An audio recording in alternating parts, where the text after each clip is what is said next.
Ocupação é uma necessidade social.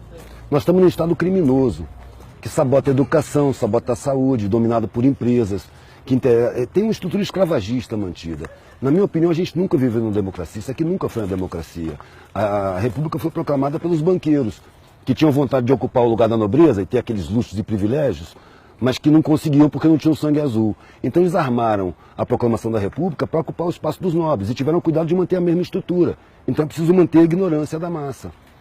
Eu vejo a sociedade como uma casa, que o alicerce é a massa, ignorante, desinformada e por isso mesmo imóvel, para manter a estrutura social. Os tijolos são as classes médias, não tem uma classe média. Tem a classe média que toca a pobreza, a seguinte até a classe média alta que toca o telhado, que é a elite.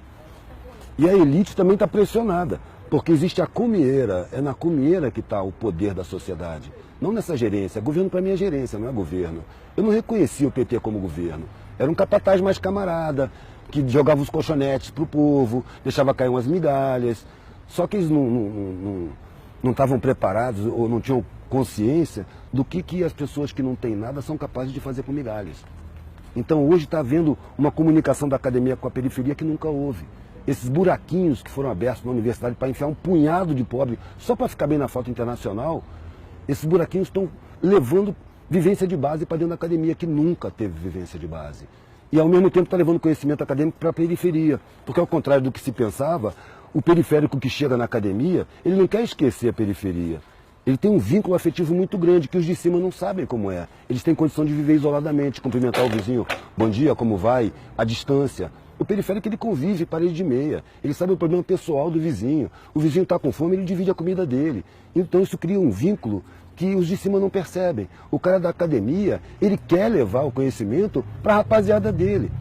E isso está criando focos embrionários que ao longo do tempo vão se multiplicando, vão contaminando, vão gerando consciência. Agora não é uma coisa que vai acontecer numa geração, é uma coisa de muitas gerações. A sociedade levou milênios para chegar nesse ponto aqui. As pessoas que querem mudar o mundo, invariavelmente desistem. Porque elas querem mudar o mundo para si, eu quero ver o mundo justo. Eu sei que eu não vou ver o mundo justo, mas se eu não viver na função de buscar um mundo menos injusto, minha vida não tem sentido. Então a parada é essa, tem que ocupar tudo. Tem que ocupar todos os espaços, porque todos os espaços estão negados para a maioria. E é a maioria que banca. Se você prestar atenção na sociedade, é a parte de baixo que faz tudo. Quem é que planta tudo que se come? É mão pobre. Quem é que costura todas as roupas que se veste, de marca ou não? Mão pobre. Quem é que bota a calçada? Quem é que bota os tijolos um em cima do outro? Quem permite que a universidade funcione? É tudo pobre. Quem recolhe o lixo? Quem cata os feridos e leva para o hospital? Quem recebe no hospital? É tudo pobre. Então os pobres são a base da sociedade. Quem é que liga as máquinas? São os pobres. Aí você pega o sistema tributário. Quem é que financia o Estado? A massa tributária sai do consumo. Então o pobre financia o Estado. Os pobres eles constroem, eles botam para funcionar, eles mantêm, reparam, eles sustentam o Estado. E, no entanto, são enganados, são inferiorizados, são sabotados, têm seus direitos humanos negados, seus direitos fundamentais, sabe? Então, são colocados em uso, como se fossem animais. É ali que precisa tomar consciência, porque é ali que está a força da sociedade. Só que está inconsciente. Para isso se nega a instrução, se nega a educação, como num sistema escravagista. O escravo não pode saber ler, não pode ter instrução, porque senão ele se esclarece e se revolta. É isso que acontece, na minha visão. A parte mais importante da comunicação é o receptor. Então não adianta eu chegar lá e falar em paradigma. Sabe? Não adianta eu falar academês. O academês foi formulado para servir de cerca de arame farpado para o conhecimento não alcançar a maioria, para não dar acesso. É preciso pegar essa cerca e derrubar. É preciso falar errado. É preciso engolir plural, errar concordância. É fácil falar. O Einstein já dizia, se você não consegue falar para sua avó o que você acabou de aprender, então você não entendeu direito. Você tem que falar a língua do ignorante, porque ele foi ignorantizado. Quando eu estou diante de um cara desdentado, analfabeto, eu não estou diante do inferior, eu estou diante de uma vítima de crime social. A sociedade é criminosa. Então, se eu tive meus direitos respeitados, eu tenho uma dívida com essa galera, eu não tenho superioridade. Eu tenho uma responsabilidade a mais, eu tenho que ser mais tolerante, eu tenho que aprender a falar a língua dele, para mostrar para ele que ele não é inferior porra nenhuma. Isso é uma grande mentira. Ele é a base da sociedade. E é o mais forte de todos. Porque o patrão, se ele perder os empregados, arrisca ele não saber fritar um ovo. Quem faz tudo são os empregados. Quem trabalha com dificuldade se fortalece, supera dificuldades.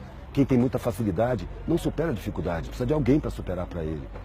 Por isso a dependência dos de cima dos de baixo, eles dependem dos de baixo. E aí para inferiorizar, para os de baixo não ter consciência. Eu fico pensando assim, que moral tem o cara que paga uma pessoa uma grana que ele jamais aceitaria para fazer o que essa pessoa vai fazer? E no entanto isso é lugar comum. O empresário fala, eu dou emprego pro cacete, você explora as pessoas, paga o mínimo, corta direito trabalhista, ainda olha para os caras com desprezo. Isso é uma ideia desumana. Sabe, a cúpula da sociedade não tem humanidade, a humanidade está na periferia, que divide o último pão. Sem pensar, amanhã a gente vê como é que fica. Você não vai ficar sem comer não, toma aqui. É isso que é bonito. Eu nasci na elite. Eu fui encontrar a parte mais linda da humanidade na periferia, pedindo comida, dormindo no chão. Ali eu encontrei a humanidade mais bonita. Só que eu percebi, ali está todo mundo ideologizado, está todo mundo sabotado. Sabe? É uma puta sacanagem, sabe? Eu prefiro falar com os de baixo. Para mostrar que eles não são fracos não são inferiores não. Eu paro para botar gás na Kombi velha que eu tenho e pergunto pro cara assim, meu irmão, imagina... Primeiro eu falo com o cara, eu chego lá, o cara fala, ô patrão, eu já fiz alguma merda, mas me desculpa aí, o que eu fiz? Eu falo, não, por quê? Tu tá me xingando, velho, patrão? Patrão é um parasita, velho, que trepa nas tuas costas, vive às suas custas, diz que tu que vive às custas dele. Que te esfola, te ameaça, te espreme, te cobra, te paga uma merreca e acha que você tem que ter gratidão por ele. Imagina que seu patrão perdeu os empregados, perdeu o que ele tem que viver a sua vida, o que ele faz? 99% das vezes o cara responde, ele se mata. Claro que se mata. Ele não tem peito para encarar as dificuldades.